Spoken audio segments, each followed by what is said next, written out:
গতকালকে আপনি আসেননি কেন আমাকে ভার্সিটি নিয়ে যেতে? একটু অসুস্থ ছিলাম, সেজন্য আসিনি। কি হয়েছে আপনার? সামান্য অ্যাক্সিডেন্ট, দায়গারীরা ধরে মেরেছিল। আপনার কি অবস্থা? গায়ে সামান্য জ্বর আছে। আজকে আপনার রিক্সা চালানো লাগবে না, আপনি বাসায় চলে যান। কি যে বলেন, এসব ছোটখাটো জ্বর সর্দিতে গরিবের কিছু হয় না। ডাক্তার দেখিয়েছিলেন? বাসার পাশের ফার্মেসি থেকে ওষুধ কিনে খেয়েছিলাম, জ্বর এখন কমতির দিকে। মাঝে মধ্যে আপনাকে দেখলে আমার খুব মায়া হয়। এত কষ্টের মাঝে আপনি আপনার অবস্থান থেকে সরছেন না। দেয়ালে পিঠ ঠেকে গেলে মানুষের আর কোনো উপায় থাকে না। আমিও দেখতে চাই এর শেষ কোথায়। আর যদি হেরে যান? মানুষ তখনই হেরে যায় যখন মানুষ হাল ছেড়ে দেয়। আপনি যতক্ষণ যুদ্ধ করছেন ততদিন আপনি বিজয়ী। আমার চোখে তো আপনি সবসময় একজন বিজয়ী। ওঠেন। এই, তুমি সেই লোক না?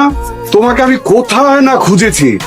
You are not only save my life, you also save my money. তোমাকে পেয়ে আমি এতটা আত্মহারা হয়ে গেছি যে আমি okay sir, I got it. You have that explain.